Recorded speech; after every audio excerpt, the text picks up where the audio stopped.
Today we are going to talk about Yahoo backup and recovery strategy. Before we go on to the topic, let me first introduce today's presenters. Stacy has 10 plus years of experience working on various flavors of relational databases. She focused mainly on performance tuning, code review, database development, and infrastructure management for MySQL. In her spare time, she enjoys reading books and doing some voluntary work. I have around 4 plus years of experience working on relational databases. I mainly focus on infrastructure management for MySQL as well as Oracle Rec setup, code review, troubleshooting, and capacity planning. In spare time, I like to play indoor and outdoor games. A bit about MySQL at Yahoo. MySQL powers many mission-critical products at Yahoo. We use different configurations based on the product requirement, such as Flickr is our biggest storage system. We have numerous ad systems that runs in hot config. We also use Percona's XtrDB cluster for a couple of our products. But majority of our products such as Yahoo Sports, Yahoo Finance, Daily Fantasy, they are in standard hot form config. We also have Yahoo Database Service by DS. It's also a hot form config, but it's a different kind of setup. It is a multi-tenant environment where around more than 20 databases of small to medium footprint reside on the same server. That means 20 different applications will be connected to the same server. And in backup and recovery strategy around, this is also a bit complex compared to any other single database server for like one product. At Yahoo, we use this Percona server 5.5, 5.6, and XtrDB cluster in our production environment. We are currently in the middle of testing out 5.7 in our non-prod environment, and by end of this quarter, we'll start using it in production environment. Operating system, we use RHEL 6.x. What we are going to cover in next 50 minutes. Backups, we'll go in more detail about Xtrabackup, that's what we use at Yahoo. Recovery and different cases around recovery where we are using different configurations for MySQL, use GTID, MTS, without GTID. Also, we'll cover out how we monitor our backups, and we'll also go over one of the use cases for which we use multi-source replication for backups. Now let's get started with backups. Why we need backups? Everyone, all the DBAs will know like the criticality of backup. Even if we buy a car, we need insurance. We never know when accident can happen. Same thing like with database, if accident can happen anytime, and to recover from there, we need backups. Accident can be if someone drop a table or delete some data which was not supposed to be. For that, we need backups to perform point-in-time recovery, and you also use a binary backup for that. There can be different form of backup as well. All the production environment usually have a standby master. If something happens to the hardware of primary master or something gets screwed up over there, standby backup master is being used as to serve traffic in meantime. Like this will save a lot of time instead of doing point-in-time recovery. This will save time in getting site up quite fast. You can also use a slave as a delayed replication as a form of backup. If you are able to catch up the accident quite fast, then the point-in-time recovery period gets really small by using this slave. Different options that you have for taking backups. It can be like hot backup or a cold backup. Cold backup is usually taken when we have to take server down and copy the files, related database files, or take a snapshot of the file system. For hot backup, it is usually taken when server is up and running. Different options for that is MySQL dump that usually comes with the MySQL package. This is works really well if your database size is small. This takes a logical backup. But if your database size is small and you try to take backup using MySQL dump, then it will have to keep like various versions because of MVCC, and that might impact your performance. Other option is MySQL Enterprise Backup. It comes as a byproduct of MySQL Enterprise Backup from MySQL Enterprise from Oracle. That means you need to pay for this to use it. You can also take file system snapshot on a live server depending on what kind of file system you are using. And Xtrabackup from Percona. It is a hot backup utility which is of open source, so that means free of charge. We'll talk more about Xtrabackup. Why we use Xtrabackup at Yahoo? As I mentioned, it's free of charge, so why not? Any backup utility usually requires like reading out all the data from the file system. That means it will be reading like a bunch of logs from the file system. If the operating system tries to cache that in the OS virtual memory, then it will add some pressure over there, and other processes will swept out, which maybe your database threads might get swept out, and you see performance impact over there. For which Xtrabackup uses post-service function, which instructs OS not to cache data in the virtual memory. It also performs aggressive read-her optimization. That means the copying of data and reading of data from the file system and copying to the target will be much faster. When Xtrabackup reads and writes data to the target place, it reads 1 MB of data at a time, and also checks for any corruption using InnoDB's WOF pages corrupted function. If it finds any corruption, it will reread that page multiple times and make sure it's able to read correctly. As any hot backup utility requires, it will not interrupt any writes to InnoDB data files. There have been improvements over time with Xtrabackup. If you are using Percona server 5.6.16 plus, then Xtrabackup will try to use backup lock instead of flush table with read locks. It is much lightweight lock. With flush table with read locks, you need to, it forces storage engine to force close all the tables. But with backup locks, you don't have to do that. All the transaction to the InnoDB files will continue. It only blocks updates to non-transactional tables or any DDLs. Now, how Xtrabackup works? So when you start the backup, it will record LSN value and then start copying InnoDB files. As the backup usually takes a bit of time to copy, the data files will be in reflecting like different state of the database. So they will be in inconsistent state. So in the background, Xtrabackup will also continue reading transaction logs and creates its own changelog file. Doing this is really critical because changelog files will eventually get overwritten once files get filled out. So getting the data in the changelog file is important for Xtrabackup. As I mentioned about logs earlier, it will use table logs for backup to copy non-InnoDB files. It will also use binary log for backup. This will block any operations that might change binary log position, or on slave might change execute master log position or execute TTID sets. And then get the binary log coordinates which will be needed when you need to perform recovery. As I mentioned, like backup is done now, but as I mentioned, it will be in inconsistent state. So now what Xtrabackup we need to do, apply logs that we got along with the backup. And this will roll forward the data files to the end of the backup and get them into consistent state. Before I talk about the Yahoo strategy about backup, I will talk a bit about MySQL database typical architecture at Yahoo. We usually have dual master single writer setup. Each master has multiple slaves. On a read-heavy system, we have a dedicated backup server so that we can use that for taking backups. Otherwise, we use prod slave to take backup. What is our current strategy for taking backups? We usually take full backup on Sunday and then incremental from Monday to Saturday. Backups are stored on external storage volume.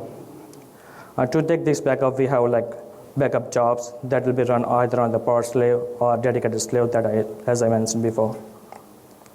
We also take binary log backups from the prod master from time to time.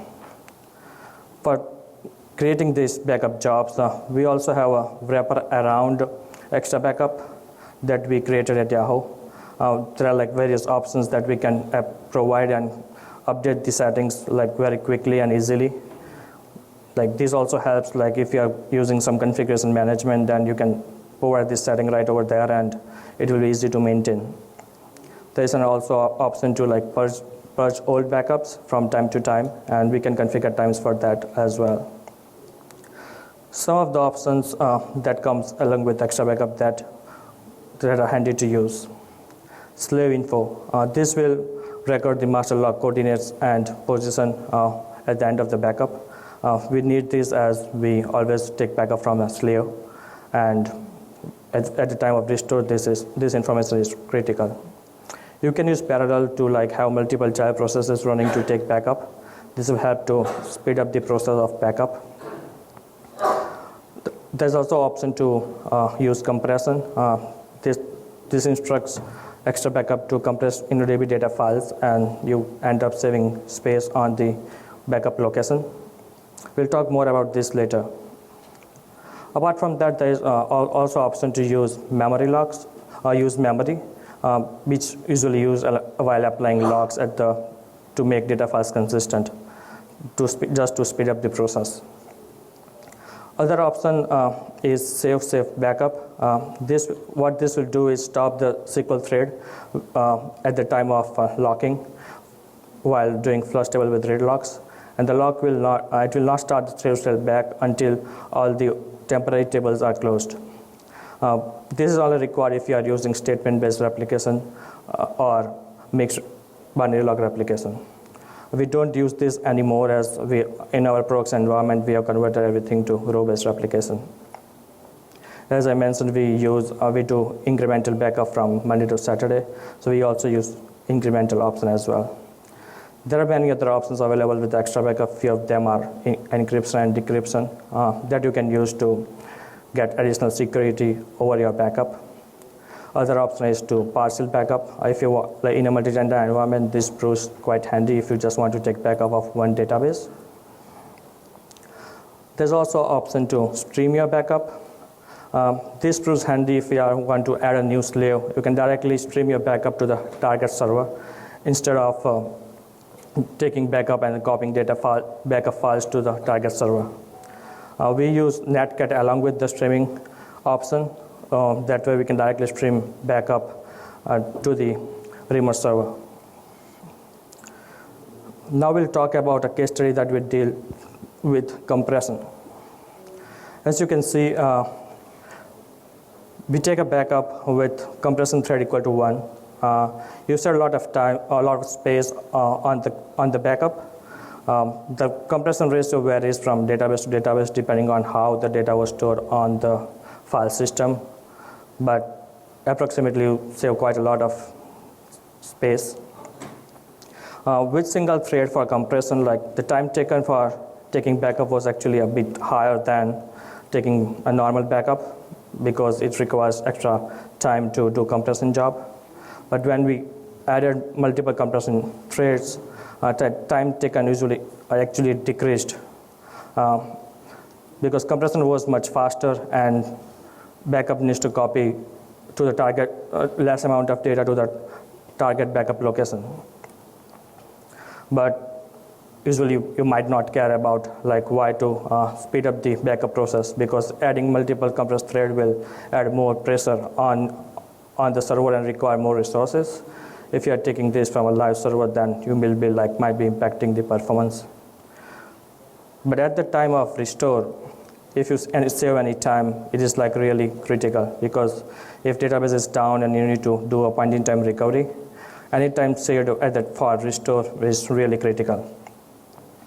If you see as the backup was compressed, you need to copy less amount of data now to the target server for recovery. You need to spend extra time for decompression now, but eventually the total time for restore process turns out to be 30% less than if you are restoring full backup, uncompressed backup.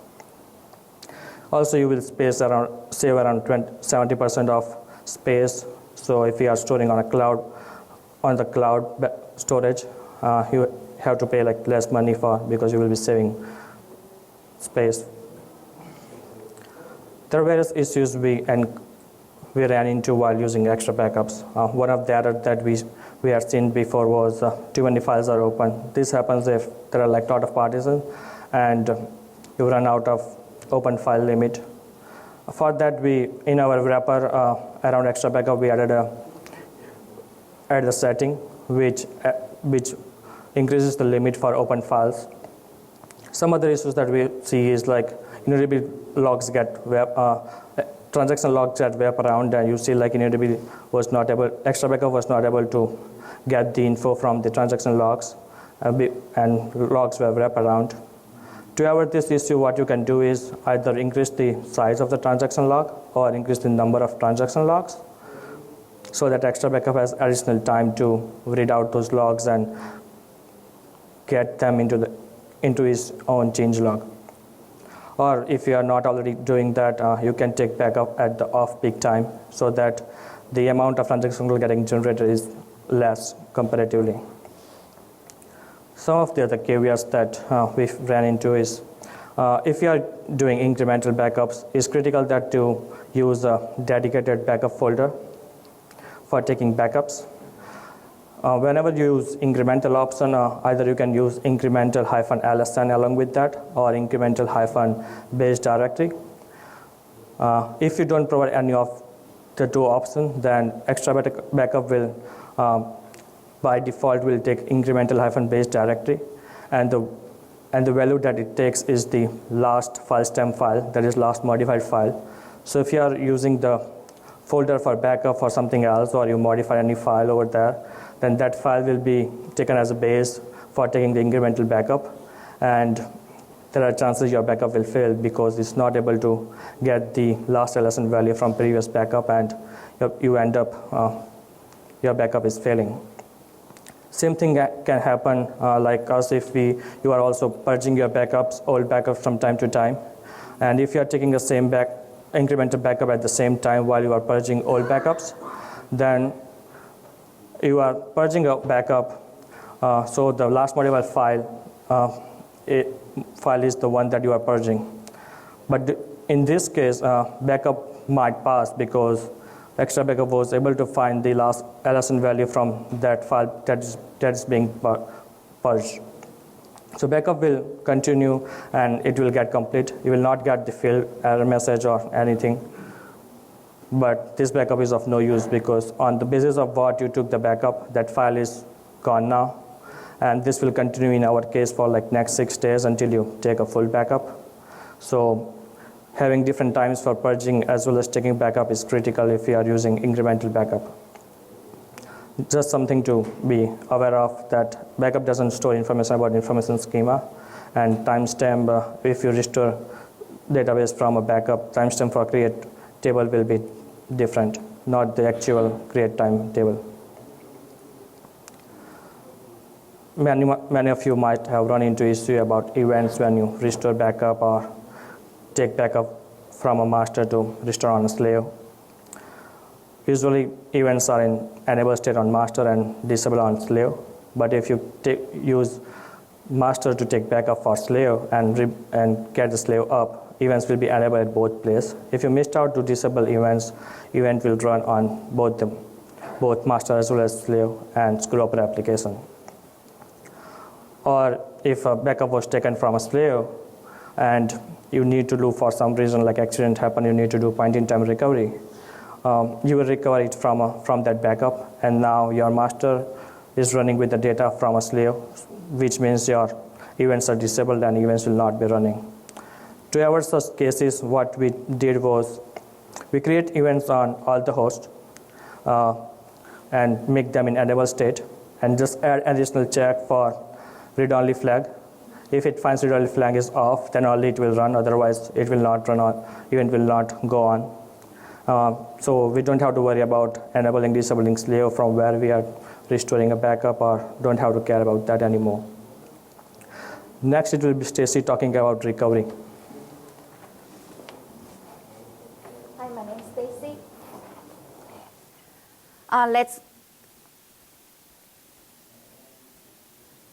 Let's continue to talk about the Xtrabackup and the point-in-time recovery use cases.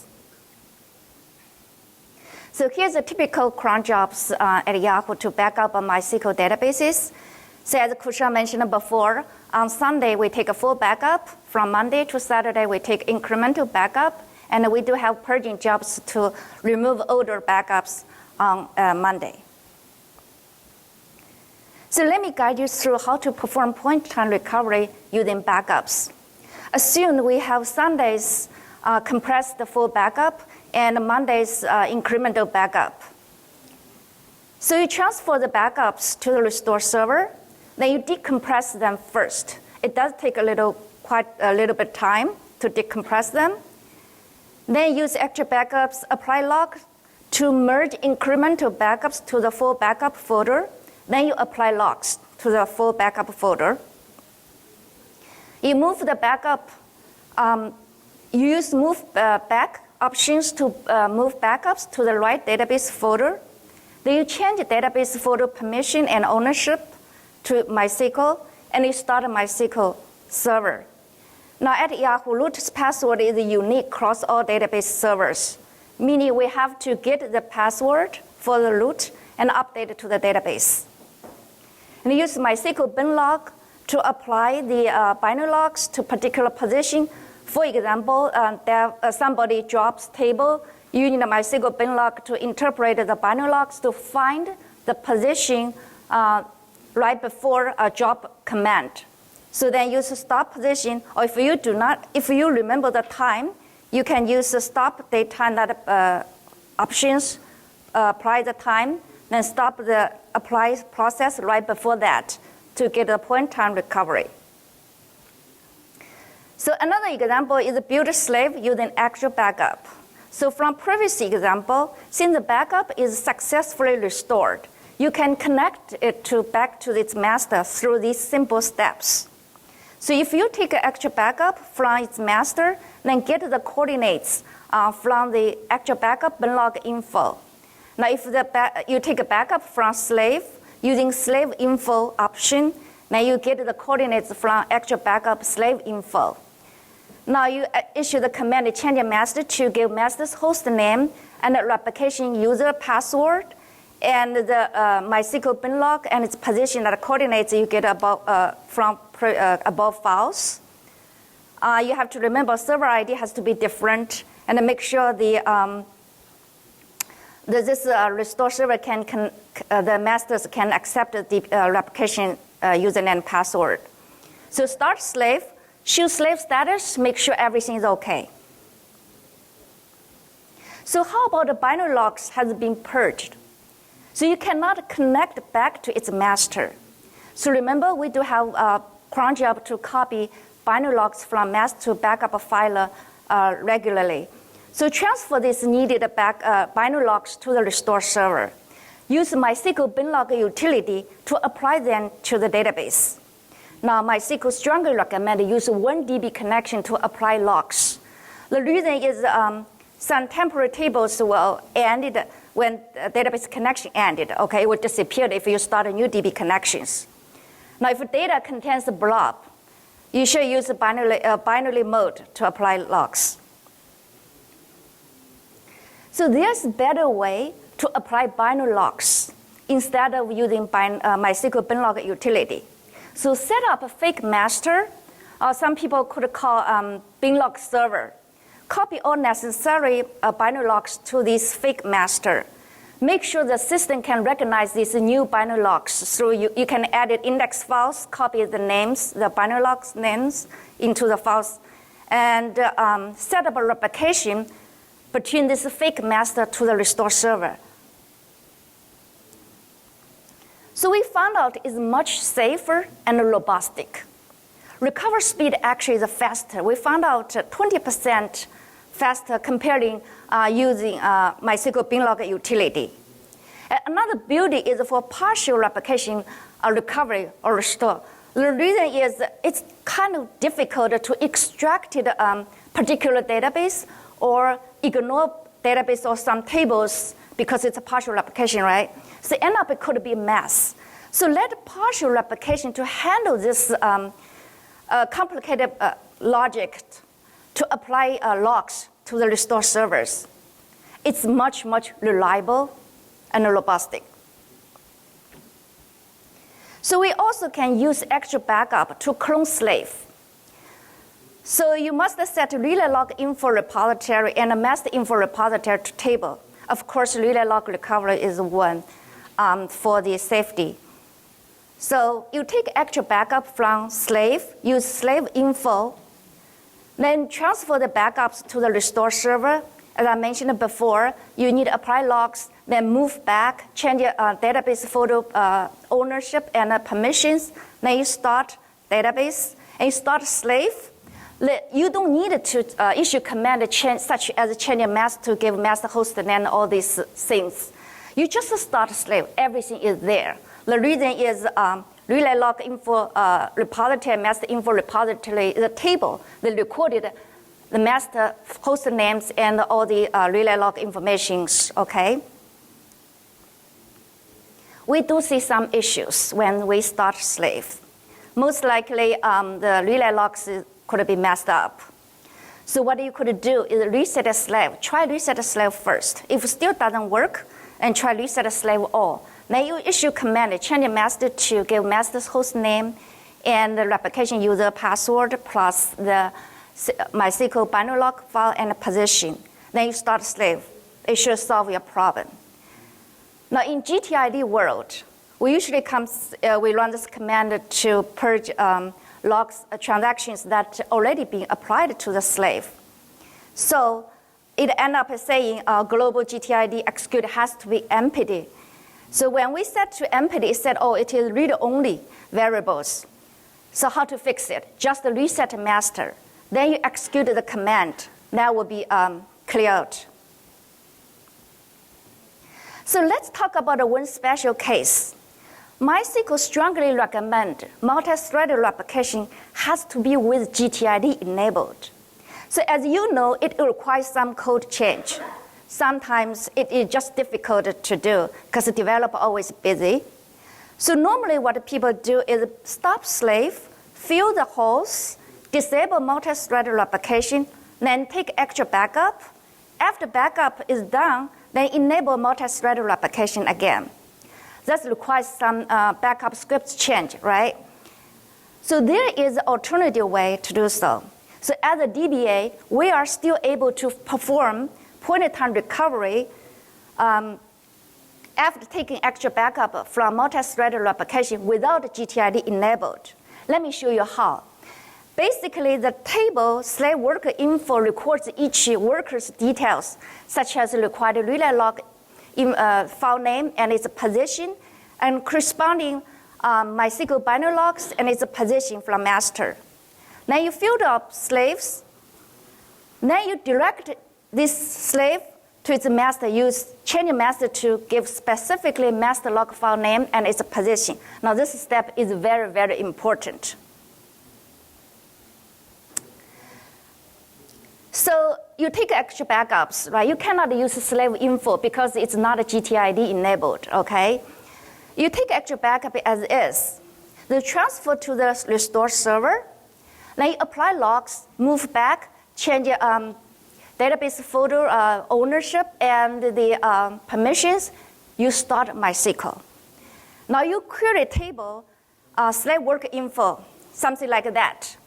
Okay, in our test case, it's 3 slave workers, okay? So this means the slave actually looking for relay log 187, okay? What do you need to do? You need to copy this relay log 187 from the backup server to the restore server. Then you edit index files. Make sure the restore server can recognize this is my own new relay logs, okay? You can flush logs or restore MySQL. Make sure the system recognizes this 187 is my relay logs. So what about the relay log has been purged from the backup server? So you need a copy. Remember, the file that I show you is relay log 187 actually is the same as MySQL binary logs 59 from the master. So you need to copy this MySQL bin log 59 from master. Now, if this file is purged, you can get it from backup file. We do have cron jobs to copy MySQL binary logs periodically from master to backup file. So get MySQL MySQL binary logs from master to the restore server. Basically, you rename this MySQL binary log 59 to relay log 002. Why rename 002? Because I don't want to edit the index file. So in the relay log index file contains two entries, 001 and 002. So I just simply rename MySQL binary log 59 to relay log 02. Okay. Edit index, make sure the system recognizes this file. Yes, you can restart MySQL or flush logs. So now there's a little trick here. You need to update MySQL slave work info table. The set relay log name equal this new relay log 002. And also copy master log position to relay log position. Really, this relay log 002 is the same as MySQL binary log 59. Okay, that's why you need to copy this position to relay log position. You fill the host through running this command start slave. Then you create this table again. You will see 0. That means no host. Now come up critical point. You have to specifically run the command, change your master to give master's log file name plus position. Now, if you just choose slave status, you will see everything is there, but you just cannot start a slave right away. Why? Because we have done so much manual work, right? The table slave relay log info is not updated, okay? Because relay log recovery is set to 1. So if you choose slave status, you will see relay log file still knows is 1 and the position is 4. If you simply start slave, it will start the replication from this position, which you don't want. Now, if you set your database setting relay log recovery equals 0, that's fine. Okay, you don't have specifically say change your master to. We do monitor backup status as Yahoo. So if backup failed or backup file space exceeds a certain threshold, DBA receives emails. And on course, we'll look into it and fix issues, kick off backup job. We do have a backup dashboard. So this is a central place for us to monitor database status. So it records when we kick off database backup, when end, and how long will take, and a backup size, and a backup type, and with all options like compressed or parallels. It's a central place for us to monitor all these configurations. We don't have to go to each server to find out details. So let's talk about multi-source replication. What is it? So it enables replication slave to receive transactions from multiple masters simultaneously and apply log to it. Now is to merge different type table shards, data aggregations for reporting purpose instead of go to different masters, general reporting, just general reporting from the central server. Now backup when database server instead of different multi-tenant cluster in our case. And automated database restore from prod to non-prod. We don't have dedicated backup servers for each multi-tenant cluster. We often get requests to set up a database sync-up process from prod to non-prod. So we use MySQL dump a particular database or tables, then import into non-prod environment without prodding the production database servers in the DB buffer pool. So we use this essential database server to do that. So let me simply guide you through how to set up a multi-source replication. So these are preconditions. Master info repository and relay log info repository has to be set to table. And a slave is 5.7. And a replication topology could be GTID or file-based. Both works fine. So you need to run command change your master to master host name, and as usual, and plus for channel using naming convention for you to remember easily from the easy management. And some command for you to control the channel, replication channels. So start slave, stop slave, and show slave status for channel. If you forgot to add a for channel, if you stop slave, you will stop slave for all channels. So just be careful. And there's a tables performance schema replication connection status for you to monitor replication status for each channel.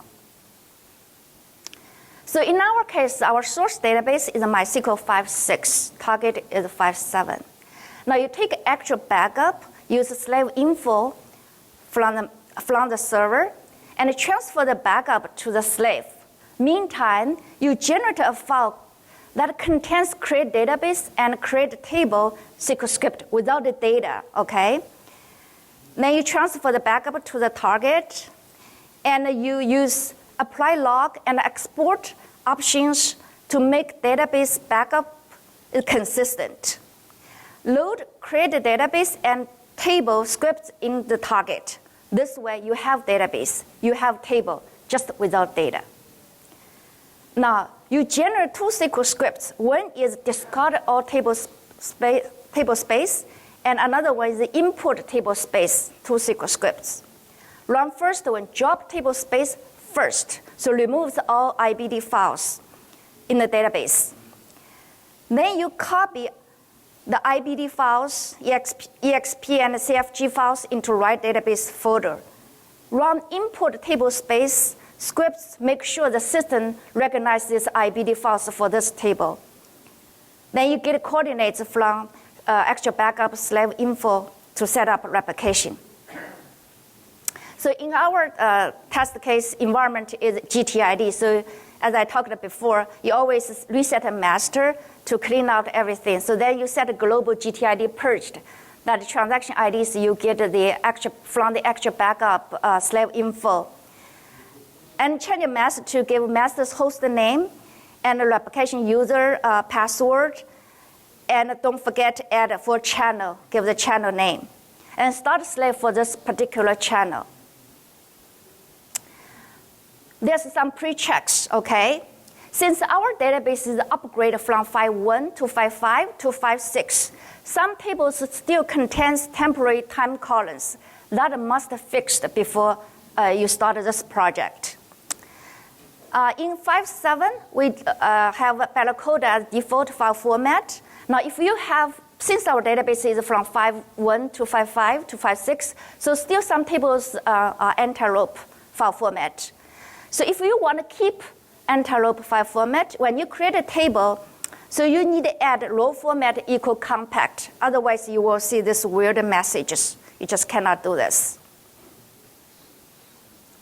So these restrictions. All tables must have a newer time format for the timestamp columns that I just talked about. And InnoDB file per table is a must. And all files should be Percona. We strongly recommend that. And database name has to be different across multiple masters. Theoretically, it could, okay, even table name is the same.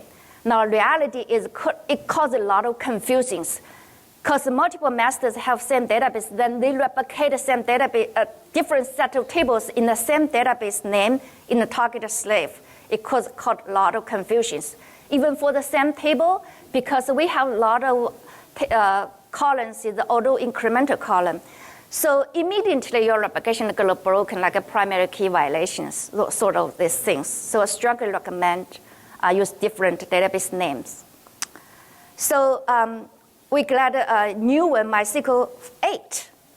We can do filtering per channel and rewrite the table from one channel to something else. We can rename. That's great. So let's recap what we discussed today.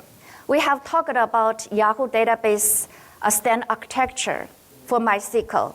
And Xtrabackup options, especially parallel and compression, will gain performance. And with compression, it could save you 2/3 in terms of storage-wise. We also talked about Xtrabackup, possible issues that you might encounter, such as too many files open if you have a lot of partitions, and if transaction logs small and Xtrabackup writing speed is slow, and you needed to increase transaction log file size or take Xtrabackup during off-peak time.